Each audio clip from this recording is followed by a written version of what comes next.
Back to the deep dive. So I want to start us off with a picture, a small moment, almost invisible. Okay. Picture a classroom. It's, Tuesday morning, maybe 10:00 a.m.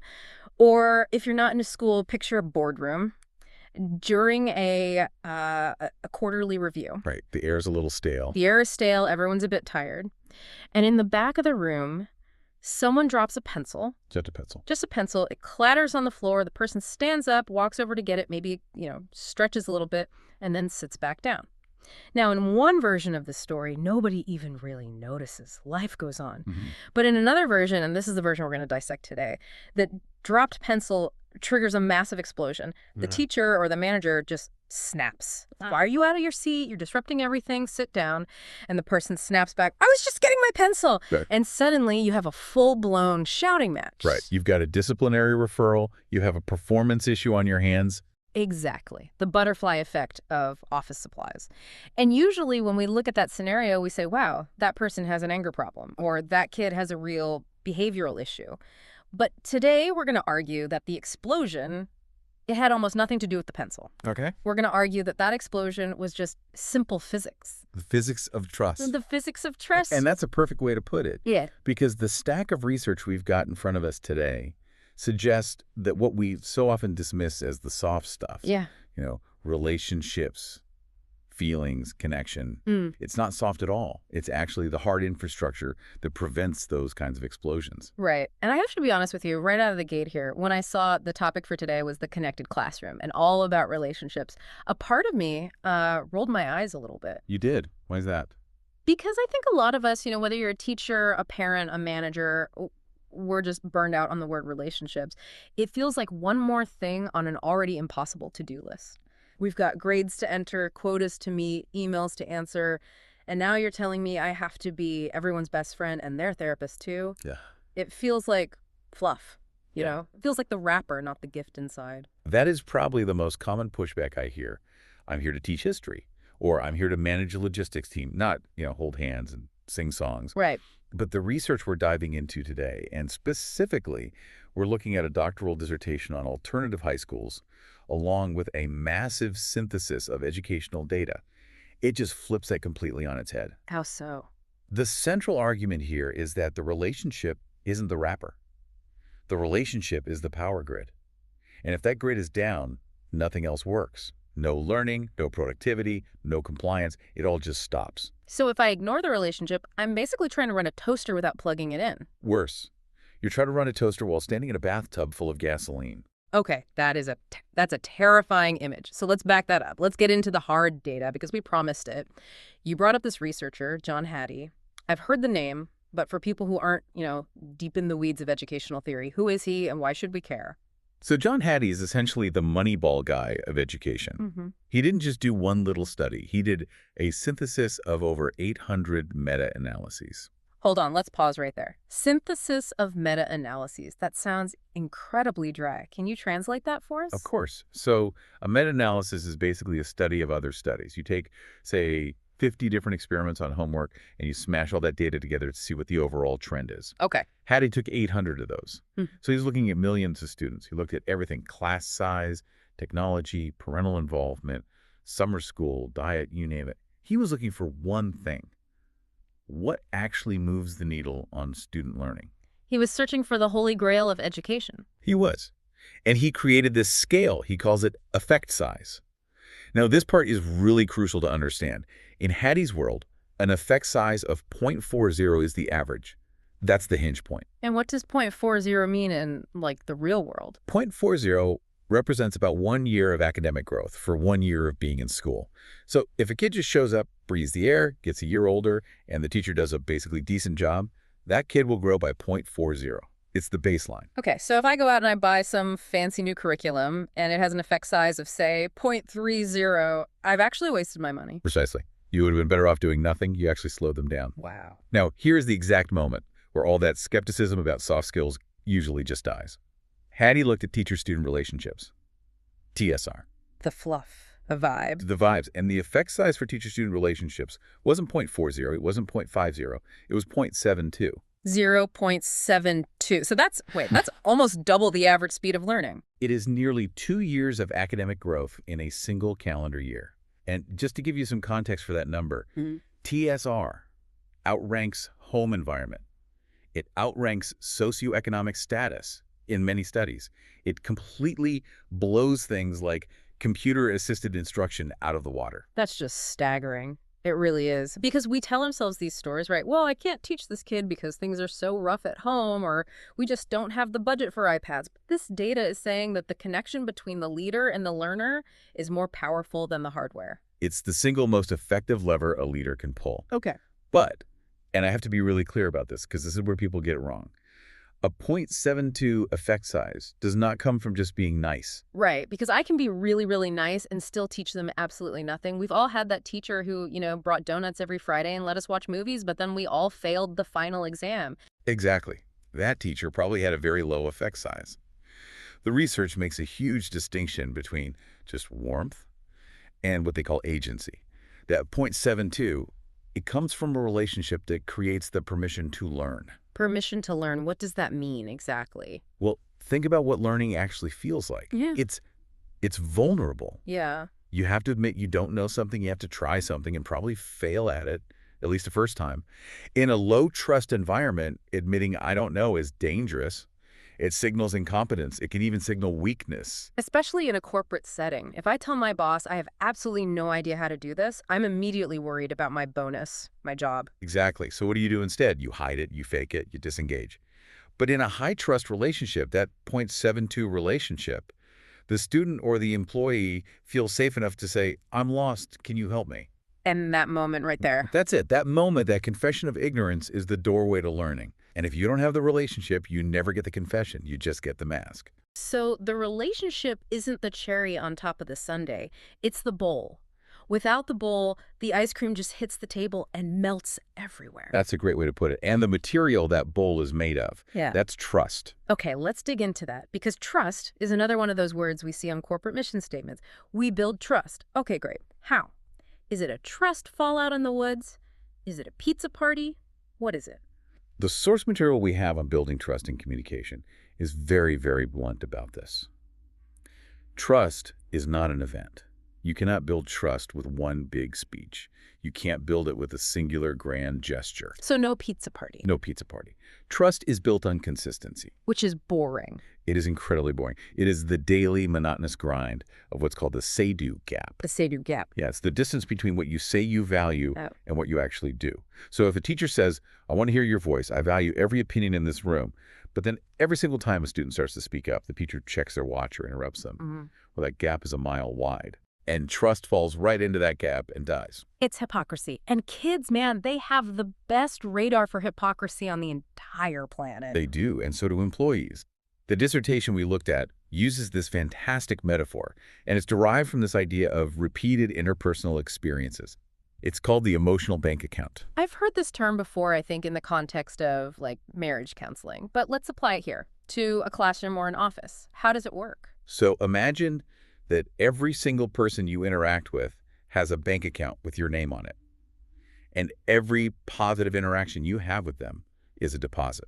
Okay, give me some examples of deposits, because I think we tend to overcomplicate this stuff. They're so small. A deposit is just active listening. It's saying good morning and actually making eye contact when you say it. It's noticing something small. Hey, nice shoes, or I saw you were working really hard on that problem earlier. It's just validation. Okay, so those are deposits. What are withdrawals? Withdrawals are all the hard stuff. Correcting someone's behavior, giving critical feedback, asking them to stay late to finish a project, assigning a really difficult task that they might even fail at the first time. Telling them to pick up the pencil they just dropped. Exactly. Telling them to sit down. That is a withdrawal. Now, here's the physics of that explosion we talked about at the very beginning. Most leaders or teachers walk around with empty accounts with everybody. They haven't made any deposits. None. But they try to make a massive withdrawal. They scream, sit down! And the check bounces. The account says insufficient funds. The student or the employee rejects the command because there is absolutely no relationship capital to pay for it. And when that check bounces in a social setting, it doesn't look like bankruptcy. It looks like defiance. It looks like disrespect, but it's really just a failed transaction. The dissertation found that these positive bonds, they create a buffer. So if you have $1 million in that emotional bank account with someone and you have a bad day and you snap at them, they forgive you. Right. They think, oh, Mr. Smith is just stressed today. Because you can afford the withdrawal. You've got the capital. You have the capital, but if you're bankrupt and you snap, they think, see, Mr. Smith hates me. This place is unsafe. I need to fight back. So the exact same action snapping at a student has two completely different outcomes based entirely on the balance in the account before that event even happens. The context is everything. And this really leads us to the deeper and, frankly, more complex question. Why is the account balance so low for some people from the start? Why do some students seem to begin with a negative balance? Yes, let's go there. Because we've all met that person, that kid or that coworker who is just prickly, you know? You try to be nice, you try to make a deposit, and they just slap your hand away. It's so confusing. It is confusing, and it's really exhausting. Yeah. But it makes perfect sense when you put on the lens of attachment theory. Okay, attachment theory. Again, I know the basics. Bowlby, Ainsworth. It's all about babies and their moms, right? If mom is nice and consistent, the baby is happy. If mom is mean or inconsistent, the baby is sad. But you're telling me this applies to a 16-year-old in algebra class? Or a 40-year-old in the accounting department? Absolutely. The guide on attachment theory in the classroom that we're looking at argues that those early relationship blueprints, they don't just vanish when we turn 5. We carry them with us. Yeah. We project them onto our bosses, our teachers, our partners. So teacher isn't just a teacher. The teacher is a stand-in for the primary caregiver. Exactly. And if your original caregiver was dangerous or unreliable or inconsistent, you're going to treat that teacher as dangerous and inconsistent until they prove otherwise. So let's break down the types, because I feel like being able to spot these different styles is a kind of superpower.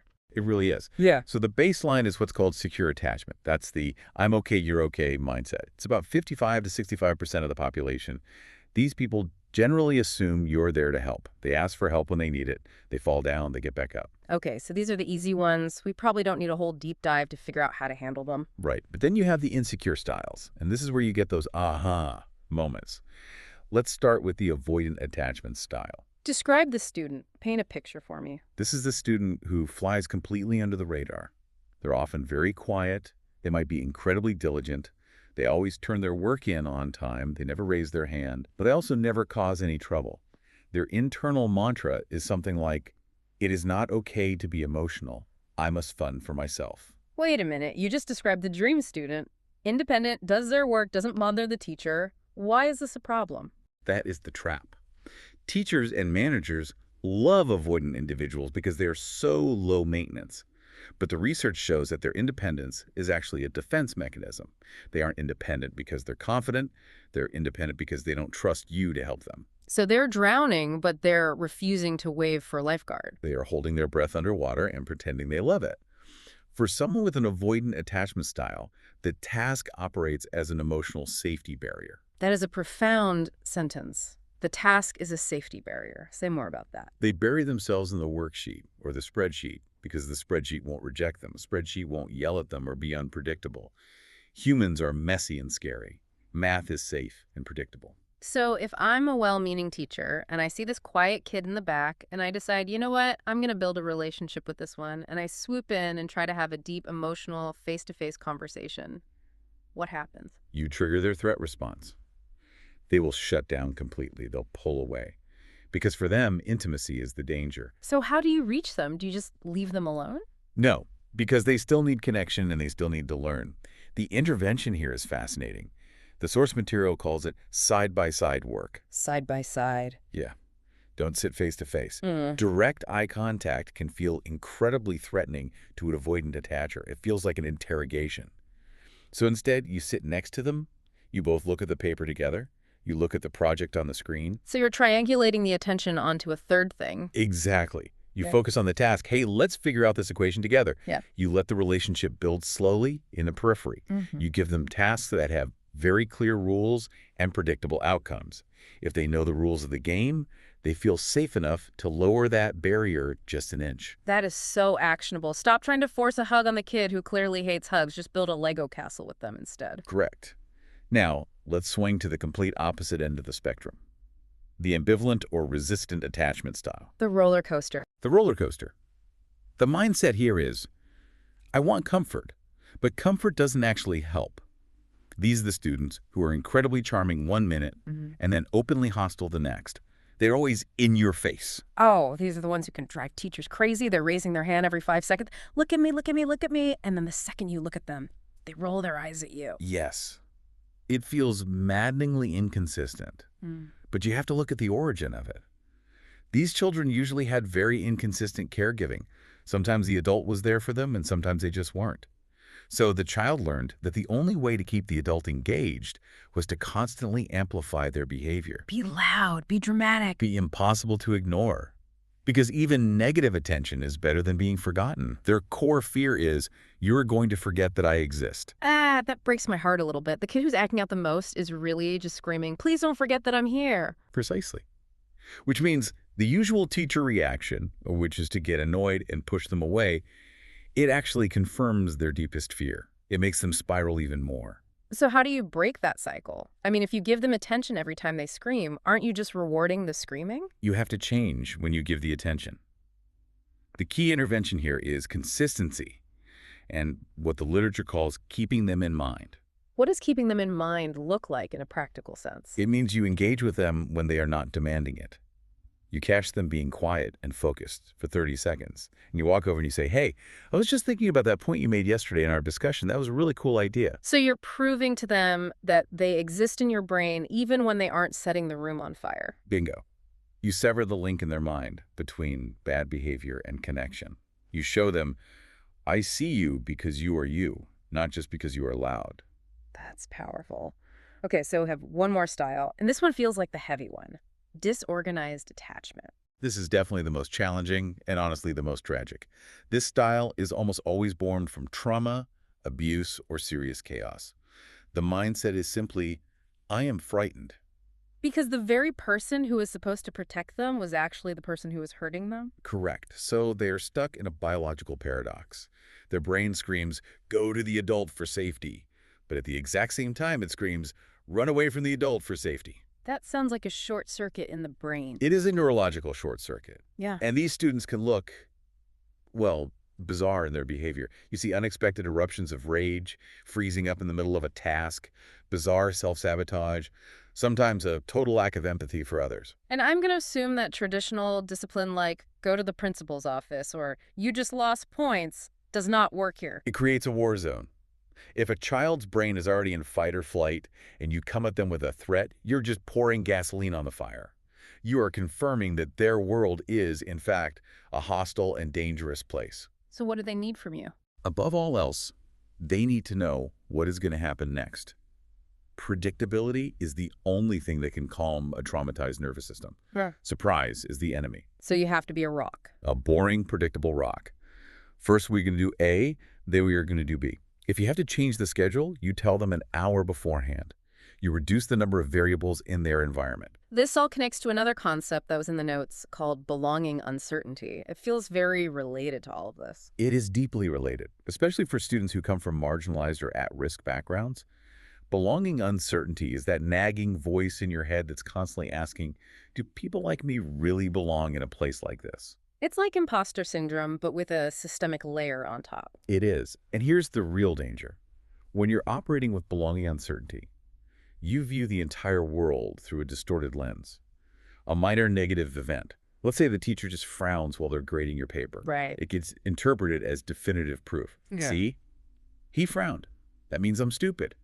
That means I don't belong here. I should just quit. Whereas a secure student would see that same frown and just think, oh, he's probably just confused by my terrible handwriting. Exactly. The level of psychological safety determines the interpretation of reality. So let me play the skeptic here again for a second. If I have a classroom full of students dealing with trauma and belonging uncertainty, do I just lower the bar?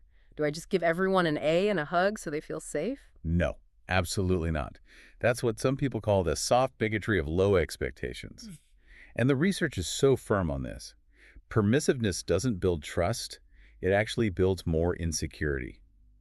The solution is what's known as the authoritative style. When I hear the word authoritative, my mind immediately goes to authoritarian, like a drill sergeant. Totally different things. Authoritarian is do it because I said so, end of story. Authoritative is a combination of high standards plus high warmth. Okay, give me the script. What does that actually sound like in practice? It sounds like this. This essay isn't good enough yet. That's the high standard. But I am giving it back to you because I know you can do better, and I am going to sit right here with you and help you outline the next draft. That's the high warmth. The magic word there seems to be because. I have high expectations because I believe in you. It creates a safety net under the high wire. The message is, I'm going to push you to walk on this high wire, but I promise you I will not let you hit the concrete. That is how you cure belonging uncertainty. This is a perfect bridge into the next part. We've talked about the theory, the psychology, the bank accounts, but let's go back to our dropped pencil, because this is where the rubber really meets the road.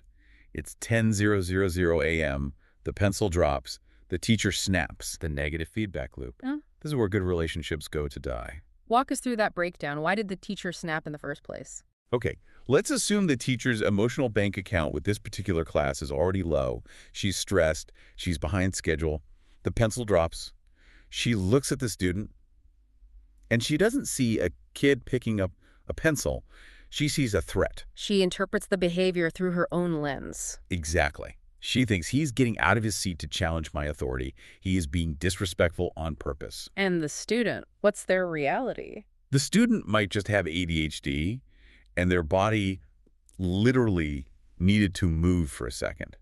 This is what we call ecological systems theory. Maybe his own internal system demanded movement. He isn't thinking about the teacher at all. So the teacher yells, "Sit down," based on her false interpretation. And the student, who is just, moving his body, now feels completely attacked out of nowhere. Right. Now he's thinking, why is she yelling at me? I didn't do anything. And now his threat system activates. Yeah. So he yells back, and now the teacher feels disrespected for real.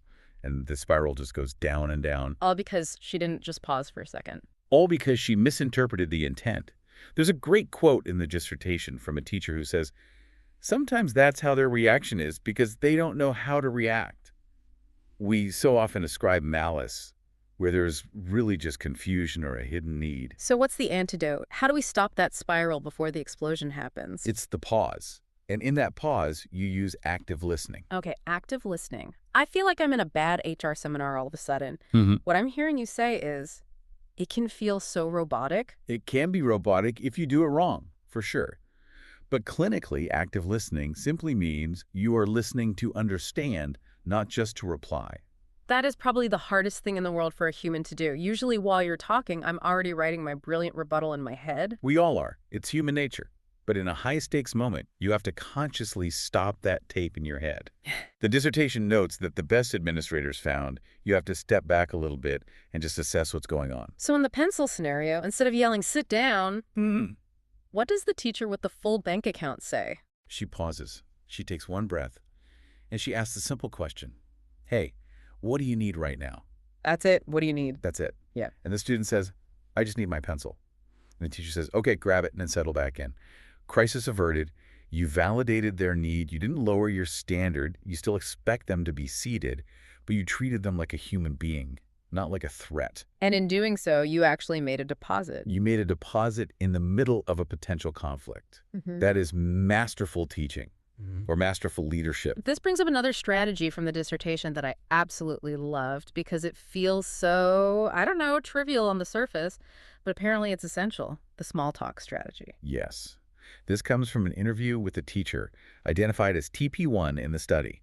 She talks about the incredible power of knowing what her students had for dinner. What did you have for dinner? That's the secret strategy. It sounds ridiculous, doesn't it? But think about what she calls life in the margins. The 3 minutes before the bell rings, the walk down the hallway. The margins are usually where we check our phones or organize our papers for the next meeting. We ignore the people around us. Exactly.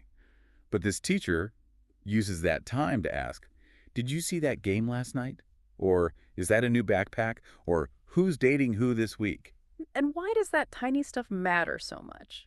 Because, as she notes in her interview, I don't think a lot of students have had those sort of casual conversational relationships with adults. It creates a casual conversational relationship. It proves you're a human, not just a boss or a teacher. And it proves that you see them as a human, not just as a student or an employee. If I know your favorite song and we laughed about some dumb meme on Tuesday, then when I have to tell you to rewrite your essay on Wednesday, I have money in the bank. We keep coming back to that bank account. It's the universal currency of relationships. If the only time you ever speak to a student is to correct them, your account is permanently overdrawn. You're just a source of negativity in their life. But if you've made 50 tiny deposits about dinner and music and sports, you can afford the withdrawal of a correction. I love that phrase, life in the margins. It's such a good reminder that the real work isn't just the lesson plan or the agenda, it's all the spaces in between. For at-risk students, for struggling employees, the margins are the main event. That's where they decide if they're going to trust you or not. So we've talked a lot about the teacher's role, the leader's role, but part 4 of our outline brings up a really important point. If we put all this weight on the teacher, be a therapist, be a bank manager, be a comedian, that teacher is going to burn out in about a week. 100%. Oh. We absolutely cannot view this as some kind of hero's journey where one amazing teacher saves the world. We have to look at ecological systems theory. Okay, here we go with the jargon again. Bronfenbrenner, help us out. Think of those Russian nesting dolls. Okay, I'm with you. The Matryoshka dolls. Exactly. The tiny doll in the very middle is the student. The next doll that fits around them is the classroom. The next doll is the school culture. The next one is the community, and so on. Bronfenbrenner's whole point is that these dolls all interact with each other. If the school culture doll is cracked, the student doll inside isn't going to be safe, no matter how good the individual teacher is. So it's a web, not a straight line. It's a web. And a huge, often overlooked part of that web is the peers. The other kids. We forget this all the time. The research is clear that secure attachment leads to better social competence. So if you can create a school where older students mentor younger students, or where peers are trained to support each other, you create this incredible ripple effect of safety. So instead of the teacher being the only source of safety and connection, the whole environment becomes a safety net. Yes. The sources show that students with secure attachments are way more likely to join extracurriculars. They become embedded in the school culture. And if I'm embedded in something, I'm much harder to dislodge. Exactly. If I have a bad day with Mr. Smith in history class, but my soccer coach is cool, and my peer mentor helped me with my homework, and the principal actually knows my name, I don't drop out. The web holds me. So if you're an administrator or a manager listening to this, your job isn't just to tell your people to be nicer. Your job is to be the architect of the entire web. Correct. Your job is to build the mentoring program, create the spaces where people can connect, and take some of the pressure off the individual leader-follower dynamic. Which leads us to what feels like the ultimate philosophy of this entire deep dive. We've talked about effect sizes, attachment styles, nesting dolls, bank accounts. But it really all seems to boil down to 3 simple words. I see you. This came from an administrator in the dissertation. I think they were identified as Admin 1. That's right. They said, you have to let students know, I see you. And they were very clear that they didn't just mean, I see you physically sitting in chair number 4. Right. It's not an attendance check. It's so much deeper. It means, I see your value.